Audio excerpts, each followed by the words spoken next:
Hello, तो आइए देखते हैं हम किस तरह डिफरेंट काउंट फंक्शंस को अपने एक्सेल में यूज़ करते हैं by using our data.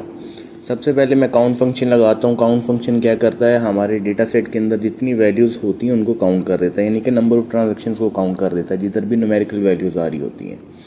Same इस तरह काउंट ए फंक्शन भी सेम फंक्शन परफॉर्म करते हैं, बस इसमें ये होता है जितनी अल्फ़ाबेटिकल वैल्यूज़ होती हैं ये उनको भी इंक्लूड कर देता है। मिसाल के तौर पे अगर मैं अपनी डेटा रेंज यहाँ से यहाँ लेके आऊँ तो इस रेंज में ये है कि अभी इसका आंसर आया है 12 क्यों है, एक ब्लैंक है इसने इसको काउंट नहीं किया, दूसरा है कि एक अल्फ़ाबेट वैल्यू ये 0 ये लिखी और एक 9 से लिखा हुआ। तो काउंट ने सिर्फ और सिर्फ न्यूमेरिकल वैल्यू काउंट की और काउंट ए ने न्यूमेरिकल प्लस अल्फ़ाबेट वैल्यू उनको भी काउंट किया। अब काउंट ब्लैंक क्या होता है, जितनी ब्लैंक रोज होती हैं हमारे डेटा सेट के अंदर उसको काउंट कर देता है। जिस तरह ये ए की थी इसने काउंट कर दिया उसको।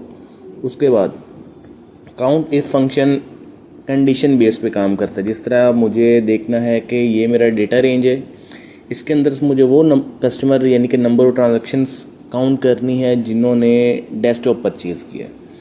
तो आंसर आ गया मेरे पास 3। अब वैसे भी दे सकते हैं डेस्कटॉप और डेस्कटॉप 3 दफ़ा मेरे पास आ रही है, यानी डेस्कटॉप की ट्रांजैक्शन कितनी दफ़ा हुई है काउंट इफ फंक्शन वो बता देता है।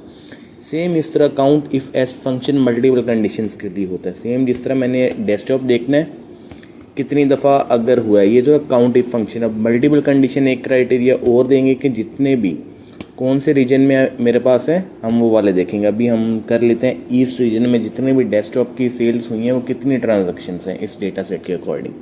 जब मैं एंटर प्रेस करूँगा तो 2 है। इसको हम वैसे भी क्रॉस वेरीफाई भी कर सकते हैं। ऑडिट AT से मैं अपना फिल्टर फंक्शन लगा लूँगा, डेस्कटॉप को सर्च कर लेंगे और देखा जाएगा ईस्ट और ईस्ट ये 2 हमारे पास यहाँ आ रही हैं। तो thanks for watching the video.